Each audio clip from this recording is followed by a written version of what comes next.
Dipole dipole इंटरॅक्शनचाच एक part पाहतो ज्याचं नाव आहे हायड्रोजन बॉन्डिंग. आणि हायड्रोजन बॉन्डिंग हे सीईटी, नीट आणि JEE सारख्या वेगवेगळ्या एक्झाम्सला खूप महत्वाचं आहे. ओके, आता डायपोल डायपोल इंटरॅक्शन तर आपल्याला माहिती आहे. डायपोल डायपोल इंटरॅक्शन मध्ये आपण सांगितलेलं आहे the electrostatic force of attraction between two polar molecule which having permanent dipole moment, म्हणजे दोन्ही मॉलिक्यूल पोलर पाहिजे. ओके, आता हायड्रोजन बॉन्डिंग काय पहा. हायड्रोजन बॉन्डिंग हा तुमच्या डायपोल डायपोल इंटरॅक्शनचा टाईप आहे. सो हायड्रोजन बॉन्डिंग म्हणजे काय पहा. हायड्रोजन बॉन्डिंग हा डायपोल डायपोलचाच पार्ट आहे. सो सुरुवात सेमच असणार आहे. The electrostatic force of attraction, electrostatic force of attraction between, आता बघा आपण बिटवीन टू पोलर मॉलिक्यूल म्हणायचं. इथे काय घेणार आहे आपण, the electrostatic force of attraction between, कोणामध्ये, between positively charged hydrogen atom, between positively charged hydrogen atom and electronegative atoms like electronegative atoms like कुठले कुठले, इलेक्ट्रोनिगेटिव्ह atoms like कुठले कुठले पाहता, इलेक्ट्रोनिगेटिव्ह atoms like नायट्रोजन, नायट्रोजनचा सिम्बॉल N आहे सगळ्यांना माहिती आहे. देन ऑक्सिजन, ऑक्सिजनचा सिम्बॉल O आहे सगळ्यांना माहिती आहे. अँड किंवा आपण ऑर लिहूया, ऑर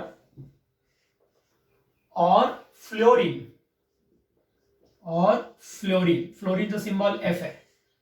आपण आतापर्यंत काय लिहिलंय, the electrostatic force of attraction between positively charge hydrogen atom and electronegative atoms like nitrogen, oxygen or fluorine.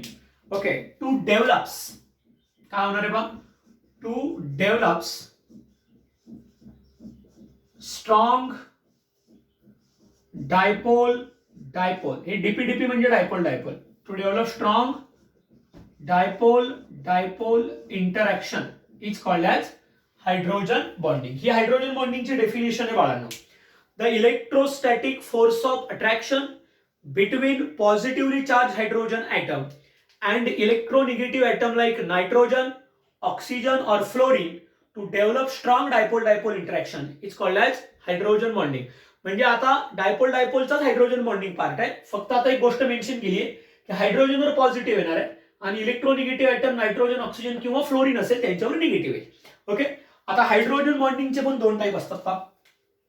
There are two types of hydrogen bonding. First आहे इंटर मॉलिक्युलर हायड्रोजन बॉन्डिंग आणि second आहे intramolecular hydrogen bonding. बघा word नीट पहा बाळांनो. इथे आपण inter लिहिलंय आणि इकडे इंट्रा लिहिलंय. So there are two types of hydrogen bonding, intermolecular hydrogen bonding and intramolecular hydrogen bonding. So आता ब्रीफली आपण इंटर आणि इंट्रा पाहूया. सो फर्स्ट आपण स्टार्ट करतोय intermolecular hydrogen bonding. So एकदम इंटरेस्टिंग आणि पेपरला विचारला जाणारा पार्ट आहे पहा, intermolecular hydrogen bonding. Intermolecular hydrogen bonding. So intermolecular hydrogen bonding म्हणजे काय बा, हायड्रोजन बॉन्डिंग आहे हे तर कन्फर्म आहे. म्हणजे electrostatic force of attraction between positively charge hydrogen atom and electronegative atom like nitrogen, oxygen और फ्लोरीन, हे तर कन्फर्म आहे. फक्त आता इंटर म्हणजे काय, इंटरचा असतो दोन वेगवेगळ्या मॉलिक्यूलमध्ये होणारी, म्हणजे दोन वेगवेगळे पोलर मॉलिक्यूल पाहिजेत ज्यांच्यामध्ये इलेक्ट्रोस्टॅटिक फोर्स ऑफ अट्रॅक्शन पाहिजे. दोन वेगवेगळे पोलर मॉलिक्यूल म्हणजे आपण हायड्रोजन इंटरमॉलिक्युलर हायड्रोजन बॉन्डिंगला आपण म्हणू शकतो hydrogen bonding takes place, hydrogen bonding takes place in between hydrogen bonding takes place in between two different polar molecule. Two different polar molecule. Okay, म्हणजे दोन वेगवेगळे पोलर मॉलिक्यूल असतात त्यांच्यामध्ये होणारी हायड्रोजन बॉन्डिंग. आपण आता एक्झाम्पल घेऊया. आपल्याकडे 3 एक्झाम्पल आहे. फर्स्ट एक्झाम्पल अमोनियाचा आहे. सेकंड एक्झाम्पल आपल्याकडे वॉटरचा आहे. आणि थर्ड एक्झाम्पल आपल्याकडे हायड्रोफ्लोरिक ऍसिडचा आहे. आता पहा, हे 3 बेसिक एक्झाम्पल आहेत. First ammonia, molecular formula of ammonia is NH3, molecular formula of water is H2O and molecular formula of hydrofluoric acid is HF. हे 3 बेसिक एक्झाम्पल घेऊ. ऍडव्हान्स एक्झाम्पल पण बघूया आपण, पण हे 3 बेसिक आहे. ओके, आपण इंटरमॉलिक्युलर हायड्रोजन बॉन्डिंग काय सांगितले? The hydrogen bonding takes place in between two different molecule, two different polar molecule. दोन वेगवेगळ्या मॉलिक्युल मध्ये होणारी हायड्रोजन बॉन्डिंग. ओके, आता बघा, मी अमोनिया ड्रॉ करतो. नीट बघा,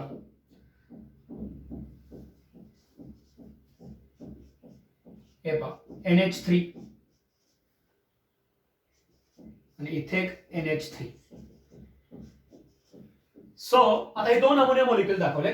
in between nitrogen and hydrogen आपल्याला माहिती आहे nitrogen is a more electronegative than hydrogen. Therefore nitrogen attract shared pair of electron towards itself and itself carries partial negative charge and hydrogen carries partial positive charge. म्हणजे हा bond polar आहे.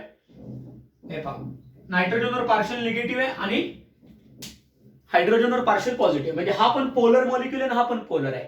Polar polar दोन्ही polar, दोन वेगवेगळे polar. आता ammonia हा एक पहिला अमोनिया, दुसरा अमोनिया. इथे लक्षामध्ये यांच्यामध्ये होणारी बघा electrostatic force of attraction between, बघा डेफिनेशन कशी होती. Electrostatic force of attraction between positively charge hydrogen and electronegative atom like nitrogen. म्हणजे ही हायड्रोजन बॉन्डिंग आहे. कुठली? इंटरमॉलिक्युलर. ही अमोनिया मधली बॉन्डिंग आहे, म्हणजे याला मी फर्स्ट म्हणतोय. First ammonia. सेकंड पाहता, सेकंड आपण वॉटर दाखवूया. Molecular formula of water is H2O and in water molecule in between oxygen and hydrogen, oxygen is a more electronegative, therefore oxygen atom carries partial negative charge and hydrogen atom carries partial positive charge. म्हणजे काय झालेलं आहे? Opposite charge formation झालेलं आहे. Okay, आता काय होणार आहे? Electrostatic force of attraction between positively charge, हे बघा positively charge hydrogen and electronegative atom like oxygen. म्हणजे ही सुद्धा हायड्रोजन बॉन्डिंग आहे. ओके, पण ही 2 मॉलिक्युल मध्ये झालेली आहे, म्हणजे ही इंटरमॉलिक्युलर हायड्रोजन बॉन्डिंग. ही पण इंटरमॉलिक्युलर आहे आणि ही सुद्धा इंटरमॉलिक्युलर आहे. आता तिसरं एक्झाम्पल आहे आपलं hydrofluoric acid. So in hydrofluoric acid fluorine is a more electronegative, therefore it carries partial negative charge and hydrogen carries partial positive charge. Okay, so hydrofluoric ऍसिडच्या हायड्रोजनचा पॉझिटिव्हली चार्ज दुसऱ्या हायड्रोफ्लोरिक ऍसिडचा negative चार्जकडे attract होतोय. So ह्या सगळ्या ज्या bonding आहेत त्या इंटरमॉलिक्युलर हायड्रोजन बॉन्डिंग आहेत बाळांनो. इंटरमॉलिक्युलर म्हणजे 2 वेगवेगळ्या मॉलिक्युल मध्ये, हा पण अमोनिया, हा वेगळा अमोनिया, हा अमोनिया, हा वॉटर, हा वॉटर, हा हायड्रोफ्लोरिक, हा हायड्रोफ्लोरिक. आता याच्यामध्ये असं पण होऊ शकतं, हा अमोनिया ह्या वॉटर बरोबर हायड्रोजन बॉन्डिंग बनू शकतो, हा वॉटर या हायड्रोफ्लोरिक ऍसिड बरोबर पण हायड्रोजन बॉन्डिंग बनू शकतो. इथे लक्षामध्ये. So the hydrogen bonding takes place in between 2 different polar molecule is called as intermolecular hydrogen bonding. मग प्रश्न असा आहे की सर ही हायड्रोजन बॉन्डिंग स्टेबल आहे का अनस्टेबल आहे? तर ही स्टेबल बॉन्डिंग आहे. It is stable and strong. It is a stable and strong bonding. आता स्ट्रॉंग कशी? कारण it is a stable and strong कारण हे बघा ह्या मॉलिक्युलचं फोर्स ऑफ अट्रॅक्शन आणि ह्या मॉलिक्युलचं फोर्स ऑफ अट्रॅक्शन, दोन्ही मॉलिक्युलचं फोर्स ऑफ अट्रॅक्शन म्हणजे हा मॉलिक्युल पण याच्यामध्ये स्वतःची ताकद लावतोय आणि हा मॉलिक्युल पण याच्यामध्ये स्वतःची ताकद लावतोय.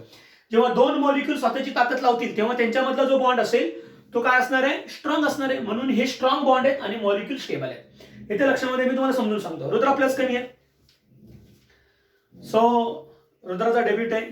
ओके, सो बघा आता रुद्रा होल्ड माय हँड्स.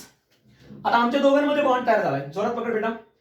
दोघांमध्ये बॉन्ड तयार झालाय. बॉन्ड हा जो बॉन्ड आहे ना याच्यामध्ये रुद्राची पण ताकद लागली आणि माझी पण ताकद लागली. म्हणजे हा जो बॉन्ड तयार झालेला आहे हा स्ट्रॉंग असणार आहे का वीक असणार आहे? हा 100% स्ट्रॉंग बॉन्ड असणार आहे. येते लक्षामध्ये. म्हणजे आमच्या दोघांमधली जी हायड्रोजन बॉन्डिंग आहे ती इंटरमॉलिक्युलर आहे, दोघांमध्ये झालेली आहे. म्हणजे बॉन्डमध्ये तिची पण ताकद लागली आणि माझी पण ताकद लागली. म्हणजे हा बॉन्ड कसा आहे, हायली स्टेबल आणि strong bonding. Okay, so I hope सगळ्यांना इंटरमॉलिक्युलर हायड्रोजन बॉन्डिंग कळलेलं आहे. Thank you Rudra, please sit. Okay, so this is all about intermolecular hydrogen bonding. आता सेकंड जो टाईप आहे बाळांनो तो आपण बघूया. सेकंड जो टाइप आहे तो आहे इंट्रामॉलिक्युलर हायड्रोजन बॉन्डिंग. आता हे मी रफ करत नाही, चला नावामध्ये थोडासा बदल आहे आणि कॉन्सेप्ट मध्ये सुद्धा. सो आता बा इंट्रामॉलिक्युलर हायड्रोजन बॉन्डिंग इंट्रा, हे पहा आता नाव आले इंट्रामॉलिक्युलर हायड्रोजन बॉन्डिंग. आता इंट्रामॉलिक्युलर हायड्रोजन बॉन्डिंग म्हणजे काय, hydrogen bonding takes place, hydrogen bonding takes place within the molecule. Within म्हणजे स्वतःमध्येच. म्हणजे मागाशी कसे दोन वेगवेगळ्या माणसांनी एकमेकांच्या हात पकडले होते, तो स्ट्रॉंग बॉन्ड होता. आता मी माझाच पकडलाय, म्हणजे ही बॉन्डिंग माझ्यातच झाली. So within the molecule. मग ऑब्विसली इथे एकाचीच ताकद लागली, म्हणजे हा बॉन्ड स्ट्रॉंग असेल का वीक असेल. एकाचीच ताकद लागली म्हणजे इट इज वीक बॉन्डिंग. म्हणून हे मॉलिक्यूल कसे असतील, लेस स्टेबल असतील. देअरफॉर मॉलिक्युल्स आर लेस स्टेबल. म्हणजे ज्या मॉलिक्यूल मध्ये इंट्रामॉलिक्युलर हायड्रोजन बॉन्डिंग आहे ते मॉलिक्यूल कसे असणार आहे, लेस स्टेबल असणार आहे. आणि याचा सगळ्यात सुंदर एक्झाम्पल आहे ortho nitrophenol. Ortho nitrophenol shortcut मध्ये आपण याला ONP पण म्हणतो. आता ऑर्थो नायट्रोफेनॉल बघा, फिनॉल म्हणजे बेन्झीनची रिंग कन्फर्म आहे, हे पहा. नंतर याला OH ड्रॉ करूया, हे पहा OH आणि nitro group.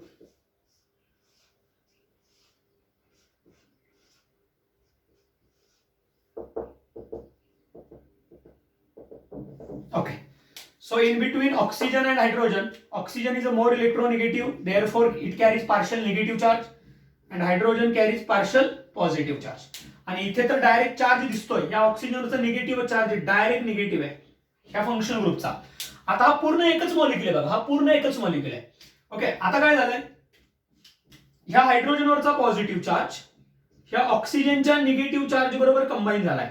The electrostatic force of attraction between positively charged hydrogen and electronegative atom like oxygen. आणि हे सेम मॉलिक्यूल मध्ये घडतंय, म्हणजे हे इंट्रा मॉलिक्युलर हायड्रोजन बॉन्डिंगचं एक्झाम्पल आहे. आणि ही वीक आहे म्हणजे हा मॉलिक्युल स्टेबल असणार आहे. ओके, सो आय होप सगळ्यांना इंटरमॉलिक्युलर आणि इंट्रामॉलिक्युलर हायड्रोजन बॉन्डिंग समजलेली आहे. मी परत एकदा रिवाइज करतोय. Hydrogen bonding is the electrostatic force of attraction between positively charged hydrogen atom and electronegative atom like nitrogen, oxygen or fluorine. Okay, then it develops strong dipole-dipole interaction is called as hydrogen bonding. Hydrogen bonding चे दोन type आहेत, inter आणि intra. Intermolecular hydrogen bonding takes place in between two different molecules. It is stable and strong. Intramolecular hydrogen bonding form within the molecule, therefore it is weak and less stable. And the best example of intramolecular hydrogen bonding is ortho-nitrophenol. I hope सगळ्यांना कळलेलं आहे. Bye bye.